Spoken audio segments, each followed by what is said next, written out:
Now, armed with this knowledge, how would you say this affects our future price expectations for Scottish and Southern Energy and Xstrata? Just on a very basic level, how do you think that would affect where you would place your stop loss levels if you were trading each of those securities? Now, the next thing we're going to do is take a look at another metastock indicator, which is called the odds probability cone. It was developed by Don Fishback, and what we need to do in order to plot the probability cone is to enter the volatility measurement that we've already deduced from using our volatility plot, and add in the probability that we want to examine. In this case, 68 is one standard deviation from the mean. And you can hopefully remember from our discussion of Bollinger Bands what this actually means in practice. Now, what we're saying here is that there's a 2 in 3 chance that in a month's time the price of Scottish and Southern Energy is going to be somewhere between round about 1060 and 1180. Now let's move on to Xstrata. As you may be able to remember, the volatility of Xstrata is something like 3 times as high as Scottish and Southern. So how will that affect our future price expectations? Well, let's plot the odds probability cone once again. We're using the same probability expectation, i.e. one standard deviation from the mean, but in this case we're using a much higher volatility percentage, i.e. 47, which is the reading we get from our volatility plot here. And as you can see, we expect within the same period of time that the price of Xstrata, there's 2 chances out of 3 that it will be somewhere between 10 and 14 pounds.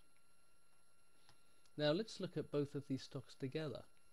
The first thing we can take from this is that if we're going long Scottish and Southern Energy over the next month, we're pretty safe placing a stop loss down here around about 1050, because there's 2 chances in 3 that the price is not going to hit that level. However, if you're trading Xstrata and you put your stop loss down around here about 1050, you can see that's inside the probability cone, and therefore quite a good chance that this price level is going to be hit and you're going to be taken out of the trade.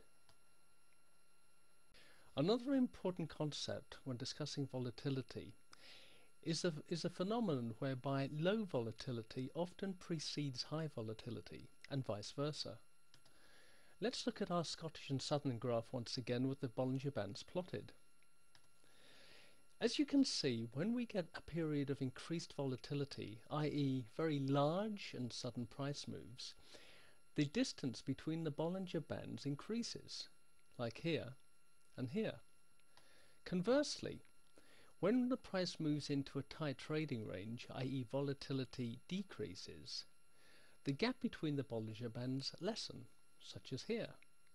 And when we compare the 2 states together, you can see how we have high volatility followed by low volatility, high, low, a little bit more high in here, and so on. Now, from this we can actually create yet another indicator, known as the Bollinger Band width. The Bollinger Band width indicator enables us to determine very quickly whether the Bollinger Bands are wide, i.e. volatility is relatively high, or if they've narrowed, indicating that volatility is relatively low. You can see here that after a period where volatility is low, i.e. the Bollinger Bands are close together and the price has often entered into a trading range, it's often followed by an explosion of volatility. This concept is going to be very important in the strategy that we're about to discuss. The next concept that I would like to discuss is known as the Bollinger Band squeeze. As we have seen, we can use the width of the Bollinger Bands to detect whether we're looking at a period of high relative volatility or low relative volatility. The problem comes when we've got to decide exactly what is high and what is low, and so we really need an objective way of deciding that rather than having to use our eye. Let's have a look again at our Scottish and Southern Energy plot with our Bollinger Bands. Now what I've done here, I've plotted over the top of the Bollinger Bands another indicator known as the Keltner channel. For those of you who are interested, the Metastock formula for the Keltner channel is simply a moving average of the high minus the low times 1.5 plotted above and below the moving average. What the overlay of the Keltner channel enables us to do is to have an objective view of whether the Bollinger Bands are narrow or whether they're relatively wide. And as you can see, during periods of low volatility, the Bollinger Bands themselves come inside the Keltner channel. And as volatility increases and the Bollinger Bands widen, they actually move outside of the Keltner channel. You can see here low volatility inside the Keltner channel, rising volatility, the Bollinger Bands outside of the Keltner channel. Now this is a little bit complicated to work with as it stands. So I've developed another indicator, which I've plotted just here, which is really a binary representation of the Bollinger Band's interaction with the Keltner channel. And I know it's a little bit hard to quite make out here, but when both Bollinger Bands are inside the Keltner channel, we've got a little purple binary tick here. When either or both of the Bollinger Bands are outside of the Keltner channel, there's nothing. Inside, outside, inside. Now what this allows us to do is to spot periods where the volatility is relatively low and we can expect a breakout. Now which direction will the breakout occur? That's the question.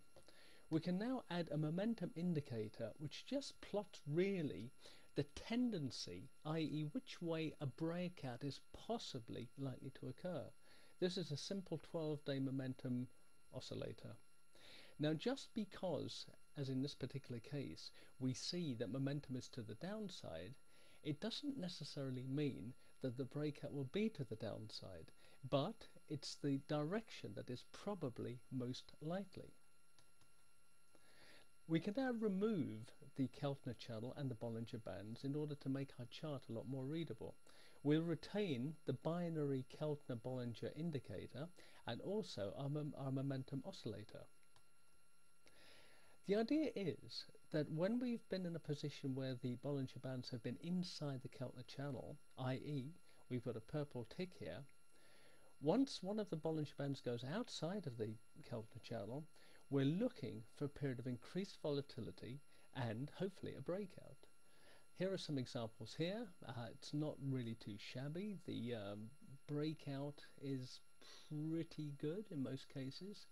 And in fact, the momentum oscillator has not worked too badly either. As you can see here, we've already got a heads up that a potential breakout could be to the upside, in this case, and in this case. And here we've got a heads up that the potential breakout could be to the downside.